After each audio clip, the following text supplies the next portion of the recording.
Press the Lord. प्रभूच्या नावाला धन्यवाद देऊया प्रियांनो. प्रार्थनेच्या अगोदर बरेच विषय आपले झाले. जरा हसलो पण आपण जगिक विषयाला बघून. आता बघूया प्रभूच्या प्रार्थनेमध्ये आपल्याला प्रभू त्याच्या वचनाच्या द्वारे थोडा हसवितो की काय. कारण देवबाप पाहतो की माझा सेवक ज्या ठिकाणी आलाय त्या ठिकाणी कोणता विषय निघला, माझा सेवक आणि विश्वासणारे त्या विषयाला धरून हसले का. कारण पवित्र आत्म्याचं लक्ष सर्व गोष्टीकडे असतं आणि पवित्र आत्म्याला पण वाटतं की अरे हे जर जगिक विषयाने हसले तर मी पण माझ्या आत्मिक विषयामध्ये एखाद्या विचारातून माझ्या प्रिय लोकांना हसले. आता देवबाप आपल्या मर्जीचा मालक आहे, तो असं करील का हे आपण सांगू शकणार नाही. पण जेव्हा संदेश सुरू होईल, ज्या पण गोष्टीवर देवबाप बोलणार आहे त्यावेळेला आपण बघूया की जगिक विषयाला धरून देव पण आपल्याला संदेशाच्या माध्यमातून हसवण्याची इच्छा ठेवतो का नाही. म्हणून भक्तीची सुरुवात आपण प्रथम देवाचा आभार प्रदर्शनासह प्रार्थनेने करूया. आज आपल्यामध्ये अंजू आहे, प्रार्थना करण. आपण प्रार्थना करू. पवित्र पवित्र पवित्र पवित्र आकाशाने पृथ्वीचे निर्माण करते माझी मानुषी बाप्पा, मी तुला उंचवते, गौरवते, मान आहे ते बाप्पा. ते बाप्पा दिवसभर सांभाळच नेणार बाप्पा. ते बाप्पा आम्हा सर्वांना तुझ्या भक्तीसाठी एकत्रित केले बाप्पा. धन्यवाद बाप्पा. ते बाप्पा अंकल जे वचन सांगणार आहे येशू बाप्पा, ते तू आशीर्वाद कर येशू बाप्पा. त्याद्वारे आम्हाला सर्वांना चालण्यास मार्गदर्शन कर बाप्पा. इथून पुढचा वेळ काय मी तुझ्या हाती देते. हीच लहानशी विनंती धन्यतारे प्रभू येशू ख्रिस्ताच्या गोड आणि पवित्र नावात केली म्हणून पिते तू. आमेन. काय होतंय प्रियांनो, अंतिम समयामध्ये सैतान जसं समुद्राला लाटा येतात ना, काही लहान प्रमाणाच्या असतात, काही मोठ्या प्रमाणाच्या लाटा असतात. आपला मुंबईचा अरबी समुद्राच्या पाठीमागच्या साईडला जर कुणी त्या रोडनी जात येत असलं आणि समुद्राची लाट जर आली तर ते पाणी चालणाऱ्या व्यक्तीला खाली रस्त्यावर पाडतो सुद्धा. म्हणजे त्या लाटेचा प्रभाव इतका वेगवान असतो की त्या लाटेचा सामना मनुष्य करू शकत नाही. त्या लाटेच्या झोकाने मनुष्य खाली पडतो. ठीक अशाच अवस्थेमध्ये अंतिम समयामध्ये सैतान ख्रिस्ती म्हणवणाऱ्या विश्वासणाऱ्यांच्या मागं आहे आणि त्यामध्ये सेवकांना तर त्याने हिट लिस्टवर ठेवलेलं आहे. सेवक म्हणजे सैतानाच्या नजरेमध्ये हिट लिस्टचे मेन व्यक्ती. अशा अनुषंगाने तो सेवकांच्या मागं लागलेला आहे. काल मी संदेश तयार केला होता कालच्या डेटनी की आज मी संदेश देईन, पण सैतानाने मला काल येऊन दिलं नाही. सैतानाला माहित आहे एखाद्या सेवकाला जर मला अडवायची मी प्रयत्न केला तर काय करणं गरजेचं आहे. आणि प्रियांनो, सेवकांसाठी विश्वासणाऱ्यांच्या कुठंतरी प्रार्थना कमी भरतात. म्हणून सेवकावर कधी कधी सैतानाचे अटॅक होतात. म्हणून पाऊल पण आपल्या पत्रामध्ये बोलत असताना बोललाय 1-2 ठिकाणी की सैतानाने मला अडवलं म्हणून मला तुमच्यापर्यंत येता आलं नाही. म्हणून पाऊल पण प्रत्येक मंडळाच्या विश्वासणाऱ्यांना सांगायचा की माझ्यासाठी प्रार्थना करा. आणि मंडळी विश्वासाने पाऊलासाठी प्रार्थना करायची. आणि त्याचं ताजं उदाहरण म्हणजे जर बघायला गेलं पवित्र शास्त्रातून पुराव्यानिशी, तर पाऊलाला एक ठिकाणी माहीत होतं, पाऊलाने त्या गोष्टीचा अनुभव घेतला होता. म्हणून पाऊल आपल्या प्रत्येक पत्रामध्ये विश्वासणाऱ्या मंडळांना म्हणत होता की माझ्यासाठी तुम्ही प्रार्थना करा. पाऊलाजवळ कोणता अनुभव होता बघूया जरा वचनातून. प्रेषितांची कृत्य 12वा अध्याय 5वं वचन. ह्याप्रमाणे पेत्र तुरुंगात पाहण्यात होता, परंतु त्याच्याकरिता देवाजवळ मंडळीची प्रार्थना एकाग्रतेने चालली होती. प्रियांनो, अंतिम समयामध्ये जे पण आत्म्याने आणि खरेपणाने सेवा करणारे सेवक आहेत ना, कोणत्या सेवकाचा भेदभाव करू नका प्रियांनो. पवित्र आत्मा कधीच कोणत्या सेवकाचा भेदभाव करायची तुम्हाला प्रेरणा देणार नाही. पण मी बऱ्याच ठिकाणी अनुभवलंय आणि आजही अनुभवतोय की जी पण स्थानिक मंडळी असते ना, स्थानिक मंडळी ती जास्त करून आपल्या स्थानिक सेवकासाठी तल्लीनतेने तळमळीने प्रार्थना करतात त्या सेवकासाठी. पण इतर सेवकांचा विषय जेव्हा त्यांच्या समोर येतो ना, तेव्हा उगच करायची म्हणून करतात प्रार्थना. त्यांच्या बोलण्यावरूनच कळतं की हे फार जड अंतःकरणाने इतर सेवकांसाठी बोलणं करत आहेत. परंतु स्थानिक सेवकासाठी इतकं विश्वासाने, इतकं तळमळीने, इतक्या कळवळ्याच्या शब्दाने देवाकडे ते मागणी करतात. पण इतर सेवकांसाठी एखादं वाक्य बोललं की संपलं. प्रियांनो, पवित्र आत्मा कधी भेदभावाची प्रार्थना करण्याची कोणाला प्रेरणा देत नाही. आणि ज्याच्यामध्ये पवित्र आत्मा असतो ना, तो पवित्र आत्म्याच्या सांगण्याप्रमाणेच करतो. अंतिम समयामध्ये जो कुणी माझ्यात पवित्र आत्मा आहे किंवा नाही याची तपासणी करून प्रभूमध्ये चालन ना, त्याचं स्वर्गामध्ये जाणं निश्चित आहे. पवित्र आत्मा ज्याच्या जवळ नाही ना, त्याला स्वर्गामध्ये जाता येणार नाही. म्हणून लग्नाचा एक दाखला दिलेला आहे ना, एका व्यक्तीने पोशाख घातला नव्हता म्हणून त्याला त्या लग्नामध्ये थांबवण्यात आलं नाही, त्याला घालून देण्यात आलं. ते कशाचं दर्शक आहे? तुम्हाला स्वर्गात जायचंय तर तुमच्याजवळ पवित्र आत्मा आहे का, तर तुम्ही स्वर्गात जाण्यासाठी निवडलेले किंवा देवाच्या इच्छेस पसंतीस उतरलेले असे आहात. आणि त्या व्यक्तीचं स्वागत करण्यासाठी पेत्र दरवाज्यावर उभा आहे. तो स्वागत करून आत पाठवणार आहे. आणि ज्याच्याजवळ पवित्र आत्मा आहे ना, तो कधी वचनाला दोष लावित नाही. पवित्र आत्मा कधीच त्याला ही इच्छा देत नाही किंवा प्रेरणा देत नाही की बायबलच्या एखाद्या वचनाला दोष लाव आणि माझ्या नावाची सेवा कर. पवित्र आत्मा आहे तो ज्याने सगळं घडवलं आपल्या शब्दाने, आपल्या कृतीने. तो आपल्या वचनाचा अपमान होऊ देईन का? त्याला आपल्या वचनाचा अपमान बर्दाश्त होईल का? पण आज सगळं सहज चाललंय. काही जणांना वचनाला दोष लावणं म्हणजे त्यांनी हॉबी करून ठेवलंय. काही जण मला म्हणतात, ब्रदर आम्हाला ते वचनाचं काही वाटत नाही, आम्ही काय बोललो ना आमच्या मनाला काही चुटपुट लागत नाही. देव बाप निंदा करणाऱ्या व्यक्तीकड एकदा दोनदा पाहतो. तो एकदा दोनदा पाहण्याने जर सुधारला नाही ना, मग देव बाप पण म्हणतो तुझ्या इच्छेवर चल. आणि जेव्हा तो आपल्या इच्छेवर चालतो ना, पवित्र आत्मा जर त्याला काही बोलत नाही तर त्याला काय वाटणार आहे त्या वाचनाचं? ज्याला पवित्र आत्मा चुटपुट लावतो ना. बघा आणखी एक पुरावा बघू. प्रेषितांची कृत्य 2 अध्याय 37 वचन. फक्त तेवढंच वचन वाचायचं. 37 हे ऐकून त्यांच्या अंतःकरणास चुटपुट लागली आणि ते पेत्र व इतर प्रेषित यांना म्हणाले, बंधुजन हो, आम्ही काय करावे? बघा, ज्यांना पवित्र आत्मा मिळतो ना त्यांना चुटपुट लागते. कोणतंही देवाचं वचन ऐकलं ना, त्यांच्या हृदयामध्ये कार्य सुरू होतं. अरे मी हे ऐकलं, याच्यासाठी मला काय करणं गरजेचं आहे, मी काय केल्याने ही प्रक्रिया पूर्ण होईल. 3000 लोकांच्या हृदयाला चुटपुट लागली. या ठिकाणी पेत्राचं भाषण ऐकून 10,000 आपण धरूया की त्या ठिकाणी लोक होते विश्वासणारे.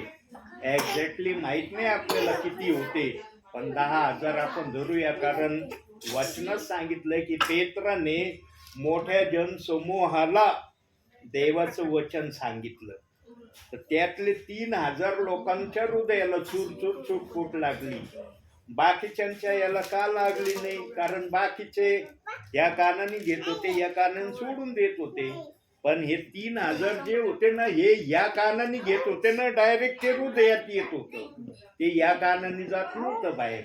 म्हणून त्यांना चुटपुट लागली. आत्म्याने त्यांना उत्साह दिला की हे जे तू ऐकलंस याचं काय सोल्युशन आहे, पेत्राला जाऊन विचार. मग ते पेत्राकडे आले आणि पेत्राला म्हणले, आम्ही काय करावं?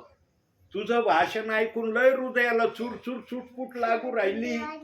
आणि मग पेत्राने 38 वचन सांगितलं, पश्चाताप करा, तुमच्या पापाची क्षमा व्हावी म्हणून तुम्ही प्रत्येक जण येशू ख्रिस्ताच्या नामाने बाप्तिस्मा घ्या, म्हणजे तुम्हाला पवित्र आत्म्याचे दान प्राप्त होईल. हे पुढं पेत्र बोलला, अगोदर नाही बोलला पेत्र. जेव्हा लोक त्याच्याकडे कंप्लेन तक्रार घेऊन आले, तेव्हा पेत्राने त्यांना रस्ता दाखवला, या रस्त्याने चला, तुमची चुटपुट नाहीशी होईल. आणि ऐकणारे नाही म्हणले, अरे खरंच होईल का? तू म्हणतो असंच आमच्या जीवनात कार्य होईल का? त्या काळातले लोक ऐकणारे आणि करणारे होते. पण आजच्या समाजातले काही जण ऐकतात, करत नाही. आजची प्रक्रिया ही आहे. आज प्रेषित 2:38 वचनाची उन्नती न होण्याचं कारण काय आहे? लोक ऐकतात पण करत नाही. ते म्हणतात, हे जर केलं तर मग येशूचं कोण करीन? मग येशूने आज्ञा दिलेली कोण पाळीन? येशूने ही आज्ञा मोडायला सांगितली का? मग की या आज्ञा मोडा, मी सांगितलं तेवढंच करा. येशू असं बोललंच नाही, अशी सुवार्ता येशूने सांगितली नाही. म्हणून येशूने प्रमाण दिलं. काय प्रमाण दिलं बघूया वचनातून. योहान शुभवर्तमान 14वा अध्याय 16व वचन.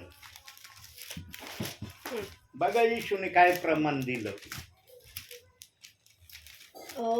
मी पित्याला विनंती करीन, मग तो तुम्हाला दुसरा कैवारी म्हणजे सत्याचा आत्मा देईल, अशासाठी की त्याने तुम्हा बरोबर सदा सर्वदा राहावे. आता येशू ख्रिस्ताने जर पहिला कैवारी दिला होता लोकांना, मग दुसरा कैवारी द्यायची येशू ख्रिस्ताला काय गरज होती? काय गरज होती का? पण त्याने पित्याकडून तो कैवारी येणार आहे. मी पित्याची सुवार्ता तुम्हाला सांगत आहे की जो कैवारी येणार आहे ना, पित्याकडून येणार आहे. जो कैवारी मी तुम्हाला दिलाय ना, तो माझ्या शब्दाने तुम्हाला दिलाय आणि आज्ञा देऊन सांगितलं, हे जगाच्या समाप्तीपर्यंत करीत राहा. जर ते करायला सांगितलंय तर पवित्र आत्म्याने दुसऱ्या कैवारीने जे पेत्राच्या मुखातून प्रगट केलं ते पण करायला सांगितलंय. त्या काळातले लोक ऐकत होते म्हणून 4,000, 5,000, 7,000 अशी संख्या दिली. प्रेषितांची कृत्ये 4, 5 अध्याय, या 2 अध्याय जर आम्ही वाचले ना, त्याच्यामध्ये एवढ्या हजारोंनी लोक प्रभूच्या राज्यात पेत्राच्या सुवार्तेने किंवा प्रार्थनेने आले. आजच्या समाजात एक विश्वासणारा येत नाही. काय येत नाही? काय फरक काय? त्या काळात हजारोंनी येत होते, या समाजामध्ये एक येत नाही. काय फरक काय? त्या काळात येशू होता, या काळात काही येशू नाही का? त्या काळात येशू सहाय्य करत होता, या समाजात येशू सहाय्य नाही करत का? कुठं पाणी आटतंय किंवा मुरतंय? पाणी या ठिकाणी आटतंय, मुरतंय. आजचे विश्वासणारे ऐकतात पण अविश्वास दाखवतात. अविश्वासामुळं या वचनाचं कार्य वाढलेलं नाही. आणि अविश्वास ज्या ठिकाणी आहे त्या ठिकाणी येशू ख्रिस्तानी एक महत्वाची गोष्ट आम्हाला समजून सांगितली आहे. काय सांगितली? वचनातून बघू. मत्ती शुभवर्तमान 13वा अध्याय 58व वचन. 58. तेथे त्यांच्या अविश्वासामुळे त्याने फारशी अद्भुत कृत्य केली नाहीत. कशामुळे केली नाही? अविश्वासामुळे. आजच्या समयामध्ये जे विश्वासणारे प्रेषित 2:38 वचन ऐकतात ना, अविश्वास त्यांच्या मनात आहे म्हणून देव बाप कार्य करीत नाही. आणि मग बोलताना म्हणतात फार सुंदर मेसेज आला बरं का, मला खूप संदेश आवडला. ज्याला वचन आवडतं ना त्याला क्रिया करणं पण आवडतं. 3,000 वचन ऐकलं, क्रिया केली. ते पेत्रांनी म्हणले तुझा संदेश फार सुंदर ऐकला आम्ही, त्यांनी क्रिया केली. जे संदेशात ऐकलं त्याला त्यांनी कृतीत उतरवलं. आजच्या समयात का असं होत नाही? त्या समयातलंच वचन आज पण आहे ना. पेत्र पण या त्या काळचा फरक एवढा होता की पेत्राला वाचता येत नव्हतं, पेत्राला लिहिता येत नव्हतं. आजच्या समयात आपल्याला वाचता येतंय, लिहिता येतंय. फरक एवढंच आहे. बाकी पवित्र आत्मा त्या काळातही होता, या काळातही. पवित्र आत्मा काही बदललं नाही. त्या समयात वेगळा पवित्र आत्मा होता आणि या समयात वेगळा पवित्र आत्मा आला असं नाही. पवित्र आत्मा तोच आहे, पण त्याची कार्यपद्धती कशी आहे? त्या समयात विश्वासाने कार्य चालत होतं, या समयात अविश्वासाचं कार्य चाललंय म्हणून ते वचन आलं. त्यांच्या अविश्वासामुळे त्याने तेथे फारशी अद्भुत कृत्ये केली नाही. आणि आमचा येशू जबरदस्ती करत नाही. त्याने जर जबरदस्ती केली ना, एका सेकंदात त्यांनी जेवढ्या विश्वासणाऱ्यांना या वचनात येण्यासाठी ठरवले ना, एका सेकंदात देव बाप आणू शकतो. पण आमचा देव प्रारंभापासून सक्ती न करणारा आहे. आणि आदामाला त्याने विनंती केली होती, त्या झाडाचं फळ खाऊ नको. सक्ती नव्हती केली, विनंती केली होती, खाऊ नको, त्याच्या जवळ जाऊ नको, त्याला शिवू नको. आदामाने शिवणं हे करणं तर सोडून द्या, त्यांनी डायरेक्ट फळ घेऊन खाल्लं. म्हणून देवबाप चिडला आणि त्याने एदेन बागेतून त्यांना बाहेर काढलं आणि शाप दिला. जो शाप दिलाय तो आजपर्यंत चाललाय ना शाप. कोणत्या समयात देवबाप्पाने शाप दिलाय, पण तो शाप आजच्या समयापर्यंत चाललाय. आणि हा शाप कधी समाप्त होणार आहे?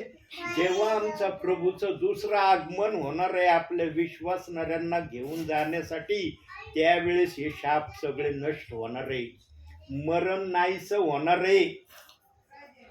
बायबलमध्ये सांगितलं मरण नाहीसं होणार आहे. प्रभू येशू ख्रिस्त आल्यावर येशू ख्रिस्त त्या मरणाला नाहीसं करणार आहे. आणि जेव्हा मरण नाहीसं होणार आहे तेव्हा काही लोक मरणाची मागणी करणार आहे. बघा देवाचं वचन, देव मरणाला नाहीसं करणार आहे, पण काही विश्वासणारे किंवा काही लोक मरणाची मागणी देवाला करणार आहे. बघा देवाचं वचन देवाने कसं लिहिलंय, बघूया याचा पुरावा. प्रगटीकरण 9 अध्याय 6 वचन. त्या दिवसात माणसे मरणाची संधी शोधतील तरी ती त्यांना येणार नाही. मरवायची उत्कंठा धरतील तरी मरण त्यांच्यापासून दूर पडेल. बघा देव मरण काढून नेणार आहे. जेव्हा मरण काढून नेणार आहे देव बाप, तेव्हा हे लोक ओरडणार आहेत. का ओरडणार आहेत? कारण त्यांच्यावर प्रथम विंचवाची पीडा आलेली असणार आहे. विंचवाच्या पीडेलाच ते इतके काही त्रस्त होऊन जातील. 5 महिने विंचाचा डंकाची पीडा त्यांना होणार आहे. आपल्याला विंचू चावतोय ना, कधी कधी चावतो ना. आपण दवाखान्यात जर गेलो नाही तर आपल्याला पण विंचाची थोडी बहुत वेदना जाणवतात का नाही? हात सुजते, पायाला चावलं तर पाय सुजतो है ना. विंचाच्या डंकाने होतं ना असं. मला पण हाताला चावला होता, मी दवाखान्यात जायला दिरंगाई केली, माझा हात असा टम फुगला होता. माझा स्वतःचा हात मला अनुभवतोय, चांगला असा फुगला होता उजवा हात. प्रेम, आम्ही लवकर जर विंचवाचा इलाज केला नाही तर विंचवाचं जहर आमच्या शरीराला फुगवितं. आणि त्या समयात जे विंचू देवबाप पाठवणार आहे, त्या विंचांच्या नांगीमध्ये 5 महिने त्रास होण्याची शक्ती देवबाप ठेवणार आहे. बघा 5 महिने म्हणजे 5 महिने म्हणजे 300 दिवस, नाही सॉरी 3 आहे ना, 300च ना, नाही काय 30 150 दिवस. हा सॉरी 150 दिवस त्यांना त्या विंचवाची पीडा त्रास देणार आहे. सांगा 150 दिवस कोणता व्यक्ती विंचवाच्या डंकाची पीडा सहन करेल? म्हणून ते ओरडते त्या ठिकाणी की आम्हाला मरण दे, आम्हाला जगायचं नाही, आम्हाला मरण जास्त प्रिय वाटतंय. बघू याचा पुरावा. 1 पासून 4 वचन वाच बाळा. कोणतं? प्रगटीकरण 9 अध्याय 1 ते 4. 1 ते 4. हा. 5व्या देवदूताने कर्ण वाजविला, तेव्हा एक तारा आकाशातून पृथ्वीवर पडलेला मला दिसला. त्याच्याजवळ अथांग डोहाची किल्ली देण्यात आली. त्याने अथांग डोह उघडला, तेव्हा त्यातून मोठ्या भट्टीच्या धुरासारखा धूर बाहेर येऊन वर चढला आणि त्या डोहातल्या धुराने सूर्य व अंतराळ ही अंधकारमय झाली. त्या धुरातून टोळ निघून पृथ्वीवर उतरले. त्यास पृथ्वीवरील विंचवासारखी शक्ती देण्यात आली. त्यास असे सांगण्यात आले की पृथ्वीवरील गवताला, कोणत्याही हिरवळीला व कोणत्याही झाडाला उपद्रव करू नये, तर ज्या माणसांच्या कपाळावर देवाचा शिक्का नाही त्यांना मात्र उपद्रव करा. कोणाला उपद्रव करायचं सांगितलंय? ज्यांच्या कपाळावर शिक्का नाही त्यांना उपद्रव करायला सांगितलंय. ज्यांच्या कपाळावर शिक्का आहे ना त्यांना उपद्रव करण्याचं सांगितलेलं नाही त्या विंचवांना. आणि सैतान ज्यांच्या कपाळावर शिक्के आहे ना त्यांना उपद्रव करण्यासाठी या समयामध्ये अनुतप्त रागाने पृथ्वीवर इकडं तिकडं फिरत आहे. इतका रागीट झालाय सैतान प्रियांनो. जेव्हा मी प्रगटीकरणाचा 12वा अध्याय वाचला तेव्हा सैतानाविषयी एक शब्द मला त्या ठिकाणी जेव्हा मी वाचला ना, देव बाप्पाने मला त्या शब्दातून काही गोष्टी समजू दिल्या. लाल पिवळा सैतान झालाय प्रियांनो, आणि तो फक्त कोणाच्या माग लागलेला आहे? ज्यांच्या कपाळावर निवडलेल्या याची खून आहे किंवा शिक्का आहे त्यांच्या माग लागलाय. ज्यांच्या कपाळावर तो शिक्का नाही ना त्यांना तो काही एक करत नाही. बघूया आता सैतानाचा विषय आला तर सैतानाचा तो शब्द प्रगटीकरण 12वा अध्याय 12वच वचन. म्हणून स्वर्गांनो व त्यात राहणाऱ्यांनो उल्हास करा, पृथ्वी व समुद्र ह्यावर अनर्थ ओढवला आहे, कारण सैतान आपला काळ थोडा आहे हे ओळखून अतिशय संतप्त होऊन खाली तुम्हाकडे आला आहे. अतिशय संतप्त म्हणजे लाल पिवळा झालाय, रागाने भरलाय, आणि फक्त त्याच्या डोळ्यासमोर निवडलेले लोक त्याला दिसत आहेत. त्याला बाकी दुसरे कोणी दिसत नाही. बाकीच्या लोकांकडे पाहण्याची त्याची इच्छा नाही. पण ज्यांच्या कपाळावर निवडलेल्याचा शिक्का आहे त्यांच्या माग तो संतप्त अनुतप्त रागाने त्यांच्या माग उतरून आलेला आहे. काल मी ऑलरेडी प्रार्थनेला निघालो होतो. काल डेट सहित मी संदेश तयार केला होता. डेट लिहिली अगोदर आणि मग संदेश तयार केला होता. पण सैतानाने काल मला येऊ नाही दिलं. प्रियांनो, त्याला माहिती आहे सेवक जर गेला नाही कुठं प्रार्थनेला, विश्वासणाऱ्यांना वचन मिळणार नाही. सैतानाला हे चांगलं माहिती आहे. विश्वासणारे बायबल वाचतात, प्रार्थना करतात, पण विश्वासणाऱ्यांना संदेश ऐकण्याची अपेक्षा आहे. बसलात ना तुम्ही प्रार्थनेला? म्हणता येतंय ना तुम्हाला की आम्ही बसलो प्रार्थनेला? प्रियांनो, सैतानाला सगळ्या गोष्टी माहित आहेत.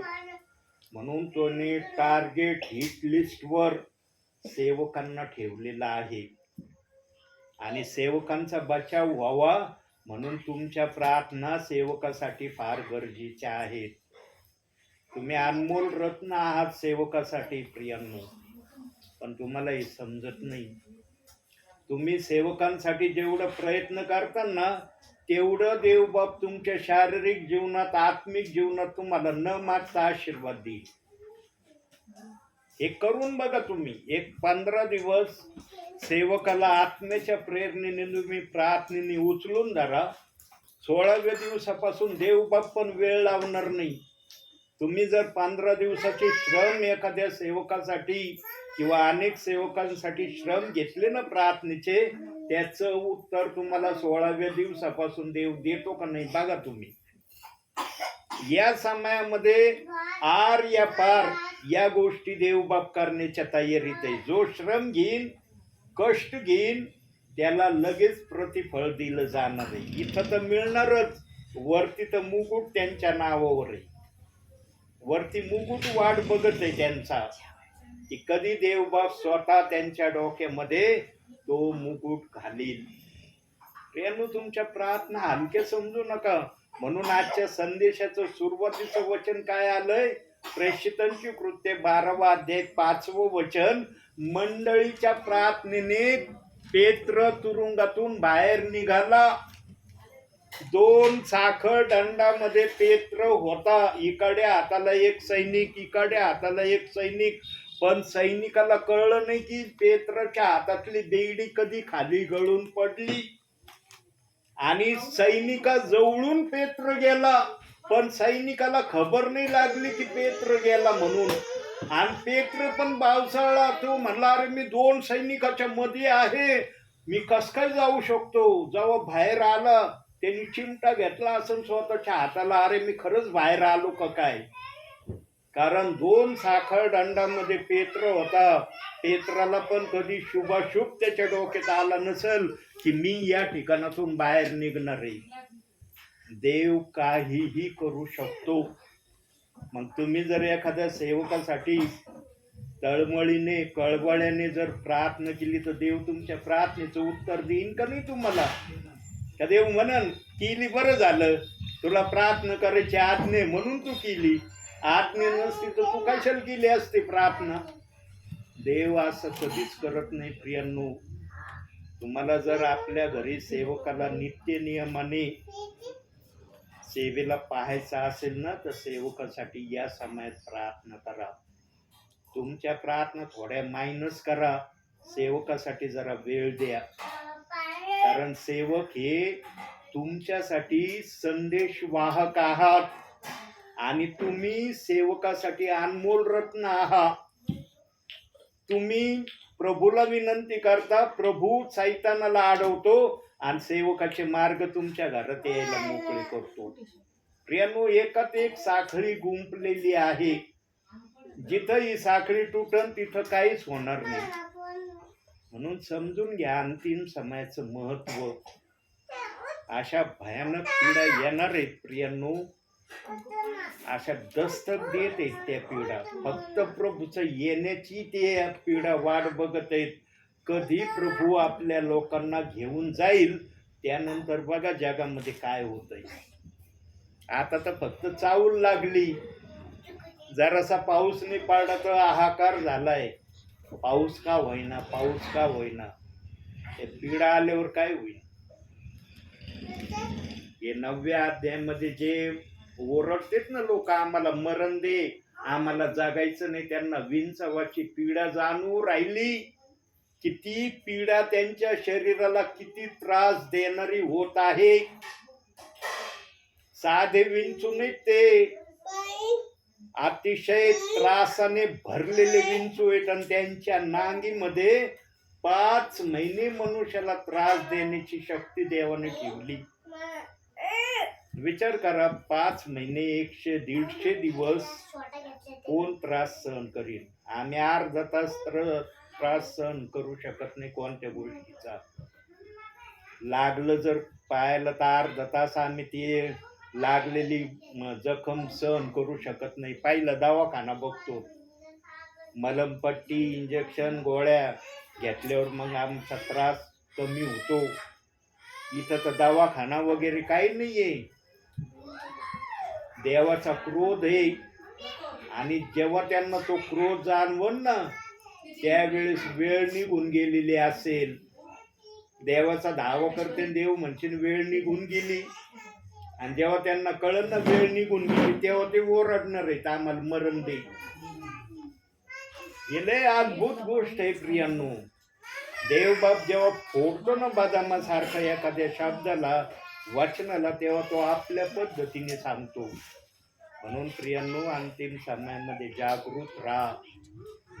अंतिम समयाला असा समय समजा की प्रभू जसा काही तुमच्या जवळ आलाय, किंवा तो तुम्हाला घेण्यासाठी तुमच्या जवळ उभा आहे, अशाच तऱ्हेने अंतिम समयामध्ये स्वतःला प्रभू समोर ठेवा. तेव्हा तुम्ही प्रभू मध्ये नीटनेटके चालणारे व्हाल. न तर आला दिवस चाललाय, काय नाही केली प्रार्थना मी, बस देव बापा ऐकन. अशा भ्रमामध्ये अंतिम समयामध्ये आपलं ख्रिस्ती जीवन जगू नका, आणि बायबल वाचनाकडचं दुर्लक्ष करू नका. होईल तेवढं बायबल वाचण्याचा प्रयत्न करा. शेवटची संधी बायबल वाचण्याची, कारण हे काढून घेतलं जाणार आहे, हे राहणार नाही तुमच्या जवळ. आता बायबल काढून घेण्यात येणार आहे. बायबल लेस आम्ही भविष्यामध्ये स्वतःला अनुभवणार आहोत, आणि जेव्हा आम्ही बायबल लेस स्वतःला अनुभवणार आहोत ना, तेव्हा देव बाप्पा आपली प्रक्रिया करण्याची तयारी करणार आहे. कोणती तयारी करणार आहे? वचनातून पाहूया. मत्ती शुभवर्तमान 24वा अध्याय 22वं वचन. ही तयारी देवबाप फक्त निवडलेल्यांसाठी करणार आहे, सर्वांसाठी नाही. 22वा अध्याय नाही 24वा अध्याय 22वं वचन.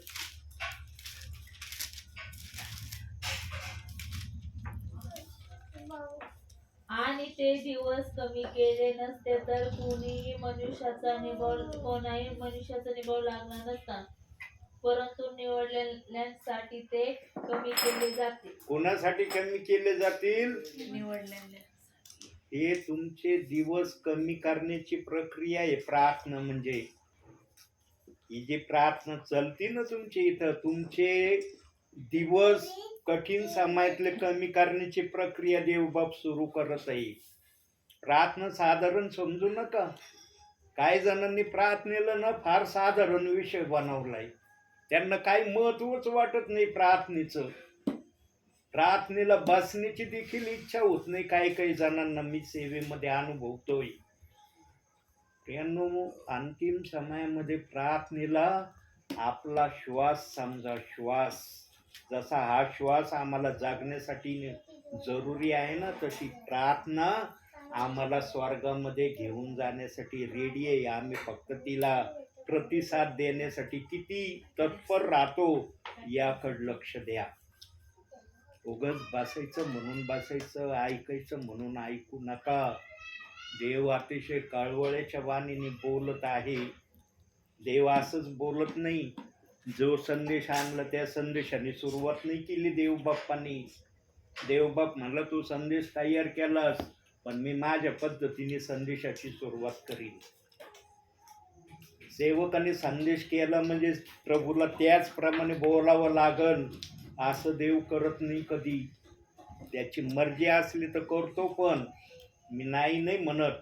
पण दरच वेळेला सेवकांनी संदेश तयार केला आणि प्रभू असंच बोलन. देव आमचा गुलाम नाही, आम्ही देवाचे गुलाम आहोत. म्हणून देव आपल्या मर्जीचा मालक आहे. अरे यांनी श्रम घेतलेत नाही तयार करण्यासाठी, थोडंफार याच्यातून मी बोलू.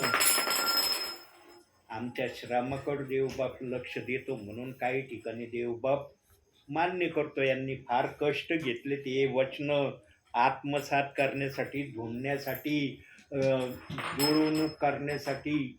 देव थोडं बहुत सहाय्य करतो, पण जरुरी नाही की याच वचनातून सुरुवात आणि एंड देवबाप आपल्या वचनाची करी. त्यांनी सुरुवात तुरुंगापासून केली पेत्राच्या. प्रियांनो, अतिशय दरवेळेला देवबाप बोलत आहे आणि आजही बोलत आहे. तुम्ही अतिशय धन्य प्रियजन आहे, अतिशय देवाच्या नजरेत धन्य आहे, कारण तुम्ही देवाचं वचन ऐकतात. बोलणारा मी मान्य करतो, मी माझं नाकारित नाही, पण जे बोलणं तुम्ही ऐकत आहात ना ते देवाचं ऐकत आहात, माझं नाही ऐकू राहिले. मी ते पाठ करून आलो नाही किंवा लिहिलं पण नाही माझ्या वहीत. देव आपल्या मर्जीने तुम्हाला चालवितो. म्हणून सैतान अंतिम समयामध्ये 3 प्रकारे निवडलेल्या प्रियजनांवर हल्ले करण्याचा प्रयत्न करणार आहे. 3 प्रकारे. आणि हेच 3 प्रकार त्याने निवडलेल्यांसाठी अतिशय प्रभावी, त्याचे शस्त्र समजून तो निवडलेल्यांवर चालवण्याचा प्रयत्न करणार आहे. तर पहिलं शस्त्र बघूया, काढूया. त्यासाठी आपण योबाचं पुस्तक काढूया, 7वा अध्याय 6वं वचन. स्तोत्र संहितेच्या अलीकड योग, स्तोत्र संहिता कुठे आहे? मध्यभागी. त्याच्या अलीकड योबाचं पुस्तक लागल, काय? 7वा अध्याय 6वं वचन. माझे दिवस मावळ्याच्या छोट्या पेक्षा त्वरित जातात, ते निराशाने निघून जातात. माझे दिवस निघून जातात, पण कसे जातात? निराशतेने जातात. म्हणजे सैतान सर्वात पहिलं शस्त्र निवडलेल्यांवर कोणतं सोडणार आहे? निराशा सोडणार आहे. बघा, माणूस निराशा असला ना त्याला काही करण्याची इच्छा होत नाही, त्याचं मन कशातच लागत नाही. बायबल वाचण्यात त्याचं मन लागत नाही, जगिक मनोरंजनात त्याचं मन लागत नाही. त्याला फक्त त्या समयामध्ये काय मान्य असतं? मला एकटं तुम्ही सोडा, कुणी माझ्याजवळ राहू नका, मला माझ्या पद्धतीने या समयात चालू द्या. आणि ज्याच्यावर निराशा येते ना प्रियांनो, त्याला काही समजत नाही, तो गांगरून जातो. आणि निराशा आली ना मग मनुष्य काय करतो ना ते त्याला समजत नाही. ध्यानात ठेवा, निराशा ज्यांच्या जीवनात येते ना त्या व्यक्तीचं परीक्षण करा, बघा तो त्या समयात काय करतो. प्रियांनो, सैतान असे काही जाळे टाकणार रे.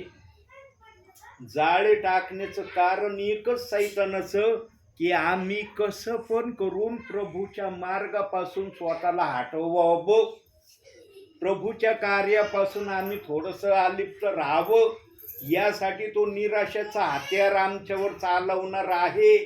का चालवणार आहे? कारण त्याला कळून चुकलंय माझा वेळ आता कमी राहिलाय, प्रभू येणार आहे. जेवढे शर्तीचे त्याला कार्य करायचे तो केल्याशिवाय राहणार नाही, कारण तो वाईट काम करण्यासाठीच तत्पर झालेला प्राणी आहे. त्याला फक्त वाईट करणं आवडतं. त्याच्या डिक्शनरीमध्ये चांगला शब्द नाहीच की एखादं चांगलं कार्य मी करेन. अख्खं बायबल साक्ष देत आहे आम्हाला की सैतानाने कोणतंच काम चांगलं केलेलं नाही. बघा, सैतानाचा गुण दाखवतो आता. 1 योहान 3रा अध्याय 8वं वचन. सर्वात मोठा गुण सैतानाचा बघा, प्रगटीकरणाच्या अलीकड 1 योहान 3रा अध्याय 8वं वचन.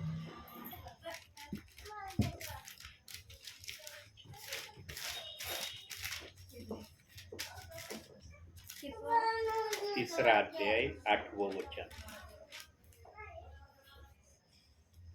पाप करणारा सैतानाचा आहे, कारण सैतान प्रारंभापासून पाप करीत आहे. सैतानाची कृत्य नष्ट करण्यासाठीच देवाचा पुत्र प्रगट झाला. कोणाचे कृत्य नष्ट करण्यासाठी? सैतानाचे कृत्य.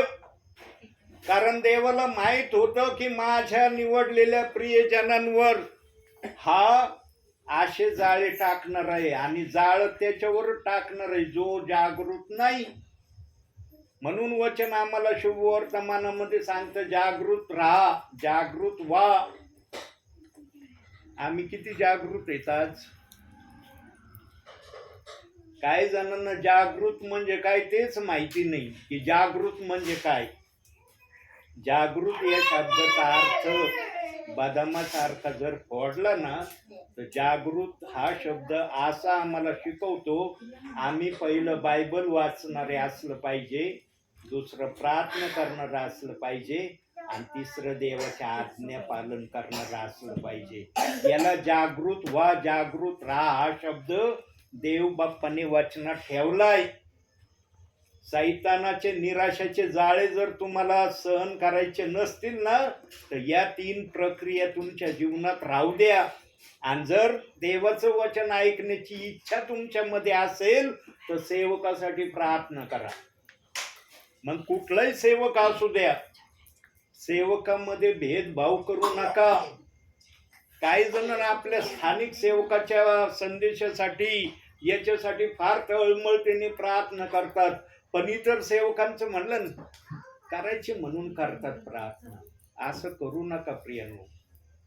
स्थानिक सेवकाजवळ जो आत्मा आहे ना, तोच बाहेरच्या सेवकाजवळ पण आत्मा आहे. आत्मे काही बदली होत नाही याच्याजवळ. हा आहे तर बाहेरून येणाऱ्या जवळ दुसरा आत्मा आलाय. एकच आत्मा कार्य करतो. पण अशा तऱ्हेची विभागणी, अशा तऱ्हेची आम्ही भेदभाव ठेवलेले आहेत आणि याचा फायदा हा दुष्ट सैतान उचलतो. सेवकावर तो निराशाचे जाळे टाकतो. प्रियांनो, तर विश्वासणाऱ्यांचं काय? विचार करा तुम्ही जरा. सेवकाला तो निराशामध्ये टाकल्याशिवाय राहत नाही. तुम्ही तर विश्वासणारे आहात, तुमच्यावर कसे जाळे टाकीन तो? म्हणून तुम्हाला पण तेच करायचंय जे सेवकाला देवाने सांगितलंय. देवाने सेवकाला स्पेशल दिलंय आणि तुम्हाला दुय्यमाचं दिलंय असं नाही. सेवकाला जर बायबल वाच, प्रार्थना कर, आज्ञा पालन कर सांगितलंय ना, तुम्हाला हेच सांगितलंय देवानी. सर्वात प्रभावी हत्यार सैतानाचं, निराशेचं आतापर्यंत सैतानाला दिसून आलंय की या हत्याराने बहुत अंशी ख्रिस्ती लोकांवर कार्य झालेलं सैतानाने पाहिलंय. आणि दुसरं पण हत्यार तो वापरतो. बघूया दुसरं हत्यार आपण त्यासाठी काढूया. 1 तिमोथेय 6 अध्याय 10 वचन. सध्या हे हत्यार फार काम करतंय बरं का. निराशापेक्षा हे हत्यार सध्या फार प्रभावी ठरत आहे. किंवा अध्याय 6 अध्याय 10 वचन. कारण द्रव्याचा लोभ सर्व प्रकारच्या वाईटाचे एक मूळ आहे. त्याच्या पाठीस लागून कित्येक विश्वासापासून भोगले आहेत आणि त्यांनी स्वतःच पुष्कळशा खेदांनी भोसकून घेतले आहे. खेदांनी भोसकून घेतले आहे म्हणजे काय? स्वतः संकटात पडलीस. देवाच्या गोष्टीचं दुर्लक्ष केल्यावर संकट येणारच तुमच्यावर. तो दुष्ट सैतान संकट पाठवल्याशिवाय राहीन का तुमच्यावर? तुम्ही जर देवाच्या नियंत्रणात नाही, मग सैतान आपल्या पद्धतीने तुम्हाला नियंत्रणात करण्यासाठी काही ना काही खटपट करीन ना. म्हणून द्रव्याचा मोह अंतिम समयामध्ये सैतानाने या गोष्टीला टार्गेटचा विषय बनवलाय. आणि कित्येक जण याच्या पायी आज निरनिराळ्या गोष्टी देवबाप्पाच्या करण्याचं वर्ज्य करत आहे. मी अनुभवलंय. माझ्याजवळ प्रत्यक्षात अनुभव आहेत सेवेमधले. काही जणांनी द्रव्यपायी प्रार्थनेला बसणं टाळलंय. काही जणांनी द्रव्यपायी प्रार्थनेला जाणं अमान्य केलंय. काही जणांनी द्रव्यपायी देवाच्या आज्ञेकडे दुर्लक्ष करण्याचं ठरवलंय. काही जणांनी द्रव्यपायी बायबल वाचण्याची टाळमटाळ केलेली आहे. निरनिराळ्या गोष्टी पवित्र आत्म्याने पाहिलेत प्रियांनो. म्हणून सर्व वाईटाचं मूळ देव बाप वचनातून सांगत आहे. द्रव्याचा मोह म्हणजे पैशाचा मोह आहे. चांगले चांगले पैशाच्या मोहाला बळी पडू राहिलेत अंतिम समयात प्रियांनो. चांगले चांगले हा द्रव्याचा पैशाचा मोह साधारण मोह नाही प्रियांनो.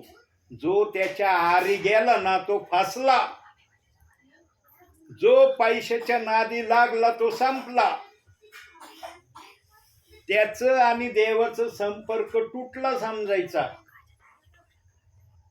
प्रियांनो, देव जबरदस्ती करत नाही. देव म्हणतो तुम्हाला मी शाप दिलाय ना ते करणं गरजेचं आहे, पण पैसा याच्यापेक्षा मोठा नका समजू. याला नेहमी मोठी जागा द्या.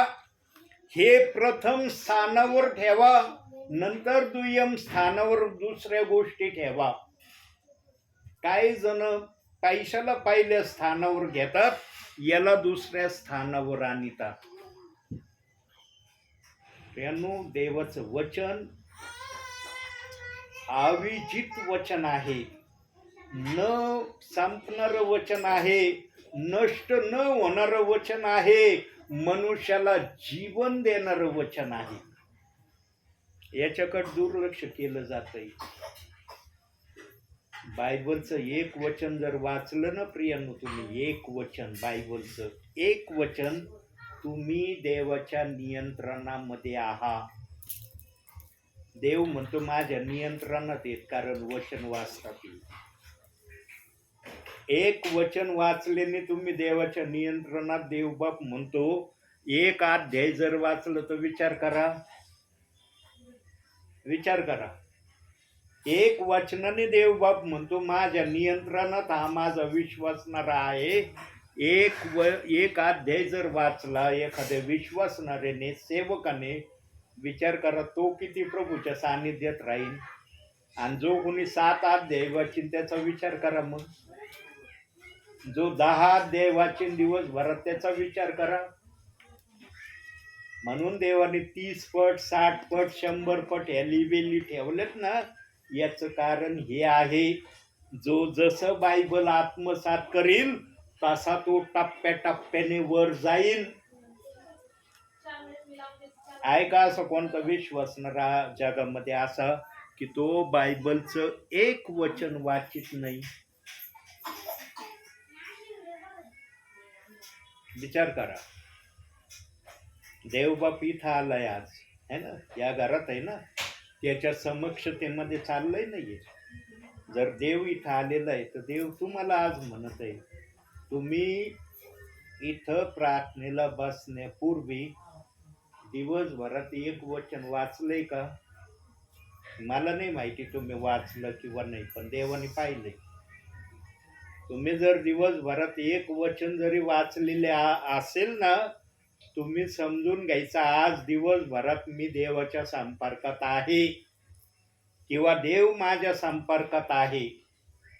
पण तुम्ही जर प्रार्थनेला बसण्या अगोदरपर्यंत एक वचन वाचलं नाही तर देवबाप तुम्हाला आपल्या संपर्कात घेण्याची प्रतीक्षा करतोय.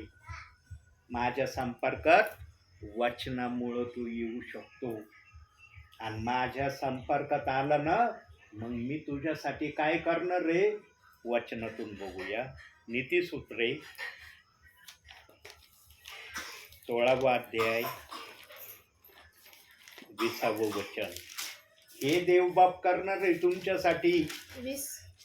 जो वचनाकडे लक्ष पुरवतो त्याचे कल्याण होते. जो परमेश्वरावर भाव ठेवतो तो धन्य. काय म्हणतोय देवाचं वचन? तुमचं कल्याण होईल. सांगा आज कोणाला कल्याण नको आहे आपलं? कोण म्हणतं का माझं कल्याण न हो, माझी हानी व्हावी, नुकसान व्हावी म्हणून मी प्रभूमध्ये आहे? केली का प्रार्थना अशी? प्रभू मी तुझ्या नावात आलोय, माझी हानी होण्यासाठी आलोय, माझी अपकीर्ती होण्यासाठी आलोय, माझी सतत निंदा व्हावी म्हणून आलोय, माझा सतत छळ व्हावा म्हणून आलोय. केली अशी प्रार्थना कोणत्या सेवकाने, विश्वासणारे नाही? काय प्रार्थना आहे आमच्या? देवबाप मला आशीर्वाद दे, माझं चांगलं कर, माझं कल्याण कर, माझी हर एक इच्छा पूर्ण कर. मग इच्छा आपल्या वेगवेगळ्या आहेत. हानीची प्रार्थना करतो का आपण? आम्हाला जर हानीमध्ये जायचं नाही तर आम्हाला वचन हाच एकमेव मार्ग आहे हानीपासून आणि सर्व वाईट गोष्टीपासून स्वतःला अलिप्त ठेवण्याचा. म्हणून देवबाप म्हणतो, एक वचन वाचलं ना, तो विश्वासणारा तो सेवक माझ्या संपर्कात आहे. मग रोज जर एक वचन वाचलं तर रोज तो प्रभूच्या संपर्कात आहे किंवा प्रभू त्याच्या संपर्कात आहे. आणि जो वचन वाचतो ना, देव बाप्पाचा आत्मा त्याला एक शब्दाची का होईना प्रार्थना करण्याची प्रेरणा देतो. देवाचा आत्मा कधीच प्रार्थना विना वचन वाचणाऱ्याला अलिप्त ठेवत नाही, याचा मी स्वतः अनुभव घेतलाय. माझ्या तरुणपणात मी अनुभव घेतला, तेव्हा तर मला कोणी सांगणारं नव्हतं, शिकवणारं नव्हतं. प्रभूत आलो आणि प्रभूच्या इच्छेप्रमाणेच मी करत गेलो. मला ज्या गोष्टीची प्रभू आशा द्यायचं लगेच मी करायचो. मी कधी म्हणत नंतर करीन, देवाचं काम मी नंतर करीन, अगोदर जगिक काम करतो मी कधीच असं केलं नाही माझ्या तरुणपणात. इतकं बायबल आत्मसात केलं माझ्या तरुणपणामध्ये मी. म्हणून या उतर वयात देवबाप माझ्याकडून सेवा करून घेतोय. फक्त चार वचन लिहून आणलेत मी. त्याच्यातलं एक वचन फक्त देवबाप्पाने या 4 वचनातलं घेतलं, एक वचन. आणि त्या वचनातून त्याचे खालचे पॉईंट देवबाप सांगते. आडात असलं ना, पावरा टाकल्यावर पवित्र आत्मा जे पाहिजे ते काढून देतो, कारण आड भरलेला आहे. पावरा पवित्र आत्मा आहे. सेवकाला म्हणतो पावरा टाक, बाहेर जे येईल ते बोल. आडातच काही नाही, किती पवरे टाका, काय निघणार आहे आडातून? मोकळे पवरे आल्यावर काय तुम्ही सांगणार आहे? तुमच्या जवळ देवाचा शब्द नाही, तुम्ही काय संदेश देणार आहे समोरच्यांना? तुम्हाला माहितीच नाही देवाची काय वचनात काय दिलंय, कुठं कसं काय बोललाय, कोणाविषयी बोललाय, काहीच तुम्हाला माहिती नाही. कशी सेवा तुमच्याकडून होईल? म्हणून पाऊल म्हणला, बुद्धीची सेवा, आत्मेची सेवा. बुद्धीची सेवा ही वचनविरहित सेवा आहे. वचनविरहित सेवा बुद्धीची आहे. आत्मेची सेवा वचनाची आहे. प्रियांनो, आत्मेची सेवा करणारा सेवक देव बाप्पाला आजच्या समयात हवा आहे. आणि देव बाप त्याच परिवाराचा, त्याच विश्वासणाऱ्यांचा शोध घेतो जे वचनाची तहानलेले आहे. देवाचा आत्मा पण असं फुकट कोणत्याही ठिकाणी आपल्या अनमोल मोठी टाकण्यासाठी सेवकाला पाठवायला मोकळा नाही. माझ्याजवळ इतके गाव आहेत, पण देवाच्या सांगण्याशिवाय मी कुठे बाहेर नाही निघत. देवान दाखवल्यावर निघाल्याशिवाय राहत पण नाही. ज्यांना भूक लागली ना आत्म्याची, तिथं देवबाप मला सेवेसाठी घेऊन जातो. तुमच्या परिवारात देव बाप्पाने पाहिलंय तुम्हाला आत्मेची भूक लागलेली आहे. जे वचन ऐकतात ना, त्या वचनाला आत्मसात करा. त्या वचनाप्रमाणे वागण्याची प्रक्रिया देवाला निदान 30 पट तरी दाखवा. 60 पट नाही दाखवता आली हरकत नाही, पण 30 पट तर देव बाप्पाचा आत्मा तुम्हाला करण्याची प्रेरणा देईल ना.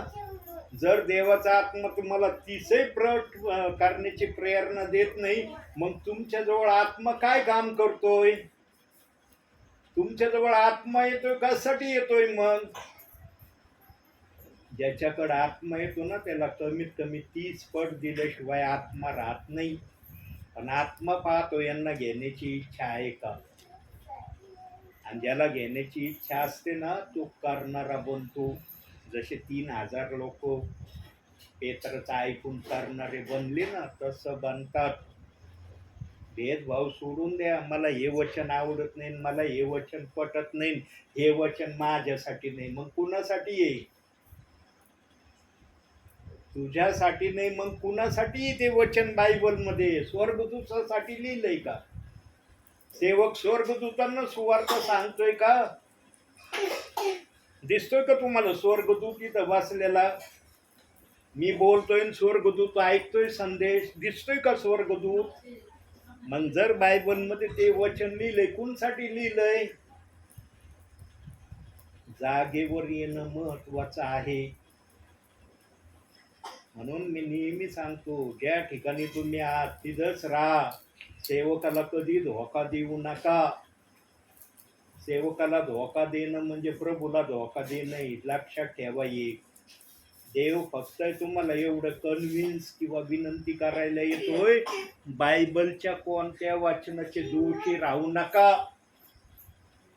पण काही जणांनी गलत अर्थ, अरे हे सेवा करायला येतात ना, मग यांचं टार्गेट काय आहे?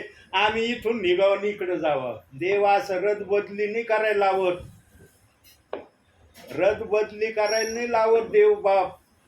देवबाप म्हणतो ज्या सेवकाकडे आहात ना तिथंच राहा. फक्त वाचनाला दोष न देणारे बना. म्हणून मी सेवा करतोय. आज किती लोक माझ्या विरोधात आहेत. काही जणांनी ठरवलं होतं की पगारीला ही सेवा करण्यापासून आम्ही रोखू किंवा बंद करू. नाही करता आलं बंद त्यांना. कारण हे देवाचं काम नाही, माणसाचं थोडी काम करू राहिलो मी. माणसाचं असतं कधीच बंद झालं असतं. मी देवाचं काम करतोय. देव बाप्पा तुझ्या लोकांना मी सांगायला जातो, कुठली आशा ठेवत नाही मी मनामध्ये की मला हे भेटन आणि ते भेटन. नको मला ते. फक्त वचन ऐकणारे मला प्रियजन तू दे. आणि देवबाप देतोय मला. ज्याचं मन मोठं असतं ना प्रियांनो, देवबाप त्याला झोपेत द्यायला समर्थ आहे. फक्त मन मोठं ठेवा आपलं मन. या मनाला मलिन करू नका. आणि मन मलिन कधी होतं? जेव्हा वचनाचा विरोध आम्ही करतो ना, तेव्हा मन मलिन होतं. आणि देवबाप नापसंत करतो त्याला. अरे माझ्या वचनाला दोष लावतोय. मी तुझ्या उन्नतीसाठी, तुझ्या भल्यासाठी, तुझ्या आशीर्वादासाठी मी हे वचन ठेवलंय. तू त्याला दोष लावित फिरतोस. पण देवाची महानता आहे की आज दोष लावून पण काही जण प्रभू मध्ये आनंदी आहेत का नाही? देवाने जर विचार केला की माझ्या वचनाला दोष लावतोय, कसा आशीर्वाद देऊ? काय होईल विश्वासणाऱ्याचं, सेवकाचं? का देवबापा असं करत नाही माहिती का? कारण देवबापाला माहिती आहे, मी जर हे पाऊल उचललं ना, सैतान गरजणाऱ्या सिंहासारखा माझ्या लोकांना गिळून टाकील. हरवलेल्या मेंढराला येशू शोधायला गेला. 99 सोडे बाजूला. मला इथं थांबा, जाऊ नका कुठं. मी हरवलेला शोधायला चाललोय. त्याला घेऊन आला. तो का आला घेऊन? तो का नाही म्हणला एक गेलं जाऊ परत 99 ना. एकाने काय फरक पडतोय मला? देवबाप एक मेंढराला आपल्या राज्यातून विभक्त होण्याची त्याची इच्छा नाही. म्हणून आज प्रेषित 2:38 वचनाला दोष लावून पण देवबाप्पाने काही जणांना आशीर्वाद दिलेत. का दिलेत? कारण सैतानाने त्याला गिळावं नाही म्हणून दिलेत. देवबाप कोणाला पण आशीर्वाद देतो ना, त्याच्या मागं कारण असतं. आणि हे कारण पवित्र आत्म्याशिवाय कोणाला सांगता येत नाही. काही जण राजरोसपणे प्रेषित 2:38 वचन सेवा करणाऱ्याला तोंडावर बोलतेत, काही बोलतेत, थट्टा करीत येत, एकमेकांना चर्चा करतात. ओनली जीसस आहेत बरं काही. प्रभू ऐकून शांत राहतो का? कारण सैतानाने त्यांच्यावर हल्ला करू नये म्हणून देवबाप सहन करतो. आणि याचा अर्थ असा नाहीये की देवाला ते लोक प्रिय नाही. देवाला ते पण प्रिय लेकरं आहेत. त्यांना देवाच्या राज्यात आणण्यासाठी आम्हाला देवाने उभं केलंय. आम्ही असेच उभे राहिलोत का? आम्हाला देवाने काहीतरी कारणासाठी सेवक बनवलंय नाही. हे वचन सांगण्यासाठी घरोघरी पाठवतोय ना. का आम्ही काही वेळ घालवायला येतो का? समजून घ्या प्रियांनो देवाचं मनोगत, देवाची प्रीती समजून घ्या. देव कोणत्या हद्दीपर्यंत आपल्या लोकांवर कशी प्रीती करतो. दोष लावणाऱ्यांवर सुद्धा देव बाप्पाची प्रीती आहे, म्हणून आज ते आशीर्वादित आहे. देवाने क्रोध दाखवल्यावर येईन का आशीर्वाद? देवाचा मनोगत चांगला आहे तर तुमचा मनोगत चांगला बनवा. सोडून देते, अरे मला हे वचन आवडत नाही, मला हे वचन चलत नाही. तुम्ही कोण आहेत आवडणारे न आवडणारे म्हणणारे? देवाची प्रॉपर्टी ते. तुम्हाला दोष लावायचा अधिकार दिला नाही, तुम्हाला मान्य करण्याचा अधिकार देवाने दिलाय. पण ही गोष्ट त्यांच्या ध्यानात कधी येणार आहे? वेळ निघून गेल्यावर येणार आहे ध्यानात. ती घटिका यावी नाही म्हणून सेवकांना प्रभू पाठवतोय, जा माझ्या दासा, सांग माझ्या आत्म्याच्या प्रेरणेने. कोणी ऐकून शहाणा झाला तर मी त्याला आशीर्वादित करत. आशीर्वादित देवाकडून व्हा. माणसाकडे आशीर्वाद न क्षणभराचे. जो तुमचा सन्मान करीतोय ना आज, तो तुमचा उद्या अपमानही करायला घाबरणार नाही. जो आदराचे शब्द तुमच्यासाठी आज बोलत आहे ना, उद्या भविष्यात तुमच्या विरोधात तुम्हाला न पसंत पडणारे शब्द बोलेल. पण देवाच्या नजरेत जर आवडणारे तुम्ही झाले ना, देवबाप भविष्यात पण तुम्हाला आवडणारे म्हणणार आहे. देवबाप तुम्हाला दोष लावणारे नाही म्हणणार. म्हणून देवाचं मनोगत आणि माणसाचं मनोगत समजून घ्या. म्हणून देवबाप वचनात बोलला, संदेश हा मनुष्याच्या इच्छेने आलेला नाही. का संदेशाला देवबापाने आपल्या नियंत्रणात ठेवलं? कारण देवाच्या आत्म्याला त्याच्याच समयात दिसलं होतं की माझे लोक माझ्या वचनाच्या विरोधात जाणार आहेत. देवाला पूर्व कल्पना अगोदरच भेटलेली होती, पण जे त्याने मनामध्ये ज्या काही घटना योजल्या होत्या ना, त्या घटना पूर्ण होण्यासाठी देव बाप्पाने या समयामध्ये आपल्या मनाला असं शिथिलतेने आपल्या लोकांसाठी केलंय. आम्हाला राग येतो आहे ना, कुणी जर लईच वाईट वक्त बोललं तर येतो ना राग आम्हाला. आम्हाला वाटतं काय करावं काय नाही त्या माणसाला, आहे ना. होतं ना आमच्या जीवनामध्ये कधी कधी. आम्हाला जर एखाद्याच्या बोलण्याने एवढा राग येतो, आज विचार करा, देवाच्या वचनाला देवाचे लोक खुलेआम नावं ठेवित आहेत, दोष लावित आहेत. देवाला किती राग यायला पाहिजे? देवाला राग यासाठी येत नाही की कोणताही विश्वासणारा सैतानाच्या हातात पडू नये. म्हणून देव आपला राग आवरीत आहे, आपल्या क्रोधाला रोखीत आहे. पण जेव्हा त्याचे लोक तो उचलणार आहे, तेव्हा मात्र तो आपला क्रोधही पण आणि रागही पण या पृथ्वीवर दाखवणार आहे. माझं नाही ना ऐकलं, बघा आता काय. म्हणून त्या पिढा सांगितल्यात, गारीची पिढा, विंचवाची पिढा, निरनिराळ्या टोळाची पिढा, काय काय पिढा दिलेत प्रगटीकरणामध्ये. याच्यापासून आमचा बचाव व्हावा ही देवबाप्पाची आमच्यासाठी प्रतिक्रिया आहे. म्हणून सेवकाला त्याने उभं केलंय आणि म्हणला, तू माझा निरोप आहे, जा माझ्या लोकांना निरोप दे. आणि निरोप कशातला आहे? याच्यातला निरोप आहे. निरोप्या पण आपल्या बुद्धीतला निरोप नाही देत तुम्हाला, वचनाचा निरोप देतोय. आणि त्या निरोपाला आत्मा आपल्या पद्धतीने सेवकाच्या मुखातून प्रगट करतोय. बघा देवाची करणी कशी आहे, बघा बोलण्याची भाषा शैली, पवित्र आत्म्याची कशी आहे. रेणू, वेळीत जागे व्हा. वेळ अतिशय वेगाने पळत आहे, वेळ काही थांबत नाहीये. वेळीत जागे व्हा. बायबल वाचण्याकडे लक्ष द्या. बायबल वाचण्याकडे जर लक्ष नसलं तर आज ऐकून शहाणे व्हा. एक वचन जरी वाचलं ना, तुम्ही देवाच्या संपर्कात आहात आणि देव तुमच्या संपर्कात आहे. पण एक वचन जर वाचलं नाही तर विचार करा, मग तुम्ही कोणतं ख्रिस्ती जीवन प्रभूमध्ये जगत आहात.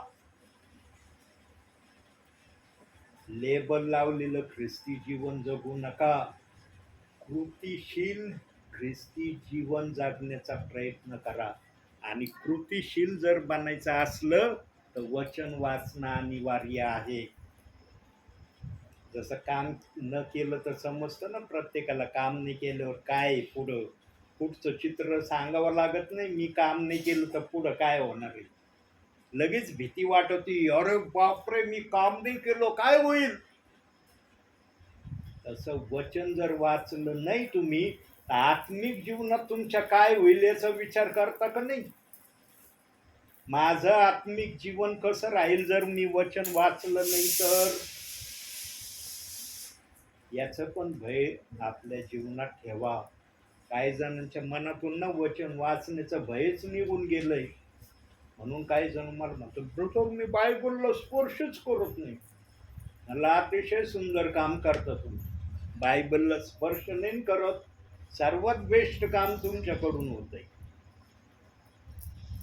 सांगा, जो कोणी म्हणतो मी बायबलला स्पर्श करत नाही, कसा ख्रिस्त असन त्याच्या जीवनामध्ये विचार करा जरा. वचनामध्ये जीवन आहे, वचनामध्ये कल्याण आहे आणि वचनामध्येच स्वर्गामध्ये जाण्याची मान्यता आहे. आता यापुढं देव बाप तुमच्यासमोर काय बोलायला पाहिजे समजून घ्या, शहाणे व्हा. शेवटी एक वचन बघू आपण.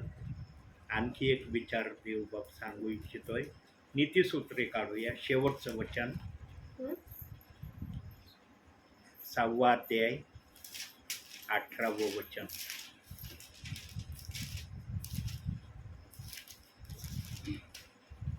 दुष्ट योजना करणारे अंतकरण दुष्कर्म करण्यास त्वरेने धावणारे पाय. तेच आहे ना? हा हा, त्वरेने धावणारे परत वाजवाळ. दुष्ट योजना करणारे अंतकरण दुष्कर्म करण्यास त्वरेने धावणारे पाय, लबाड बोलणारा खोटा साक्षी व भावात वैमनस्य उत्पन्न करणारा मनुष्य ह्या त्या होत.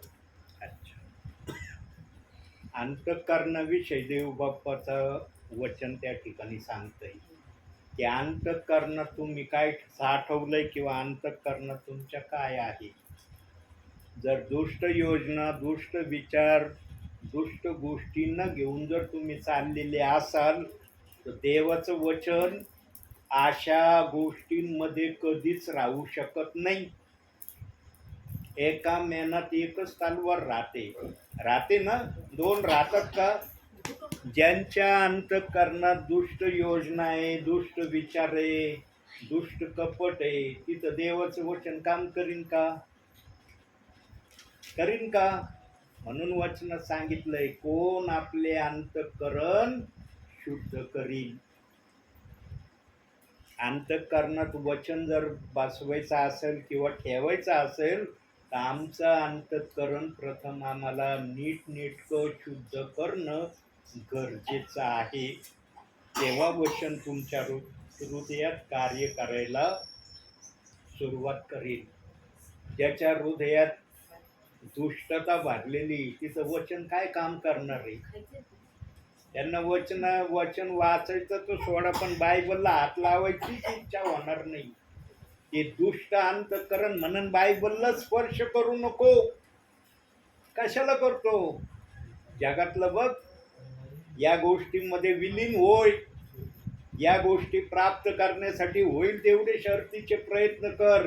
देवाचं नाव नुसतं तुझ्या मनात आहे ना, बस. बाकी काही नाही केलं तुझं कल्याण होईल का कल्याण. हीच भुरळ एदेन बागेत हवेच्या मनात सैतानाने टाकली आणि हीच भुरळ हवेने आदमाला प्रगट केली. म्हणून आदमाने ती फळ खाल्लं. आता आदमाने फळ खाल्लं नव्हतं बरं का. ऐकल्यानंतर 69 वर्ष त्याने फळ खाल्लं नाही, पण 70व्या वर्षात आला. हवेने सांगितलं फळ खा, लगेच खाल्लं. विचार नाही केला मी इतके वर्ष फळ नाही खाल्लं, आता कसं काय खाऊ. आणि जेव्हा त्यांनी फळ खाल्लं तेव्हापासून देवाने त्याच्या वयाची मोजणी सुरू केली की तुझं वय आता सुरू झालं. 69 वर्षापर्यंत तो देवाच्या आज्ञेप्रमाणे वागला. 70व्या वर्षात आला, त्याने आज्ञा मोडली आणि तिथून त्याच्या वयाची सुरुवात झाली. म्हणून आदामाचं वय 930 वर्ष बायबलमध्ये दिलंय. 1000 वर्ष का आदामाचं वय नाही दिलं? कारण 70व्या वर्षी त्याने ते फळ खाल्लं, म्हणून त्याचे 70 वर्ष लेस झाले. ते देवाने मोजले नाही 70 वर्ष, पण त्याच्यानंतर मग देवाने वय मोजायला सुरुवात केली आणि 930 वर्ष आदाम जगला. देवाचं वचन, देवाचा आत्माच प्रगट करू शकतो. आमची बुद्धी तर्क वितर्काने वचनाला नाही सांगू शकत. काही जणांना माहित नाही आदामाने फळ कोणत्या वर्षी खाल्लं. ते म्हणते बायबलमध्ये कुठं लिहिलंय आदामाने या वर्षी फळ खाल्लंय. पण वचनात रहस्य ठेवलंय, वचनात रहस्य दाखवलंय देव बाप्पांनी. शेवटी फक्त आपण वचन वाचू आणि डोळे बंद करू. 2 वचन वाचायचे बाळा. पहिलं काढायचं 2 पेत्र 3 अध्याय 8 वचन.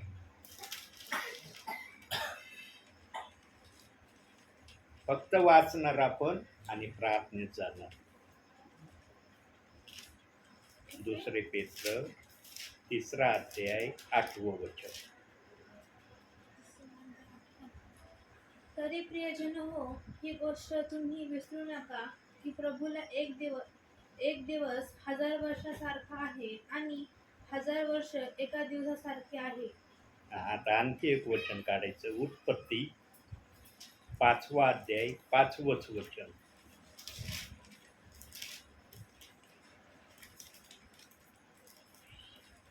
आदाम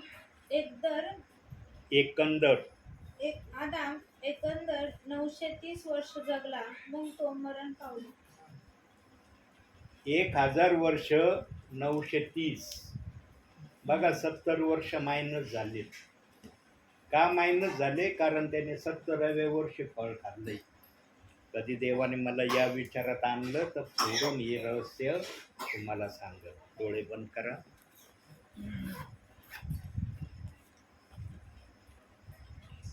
काही सेकंद आपण शांत राहूया, मग आपण प्रार्थना करणार आहोत.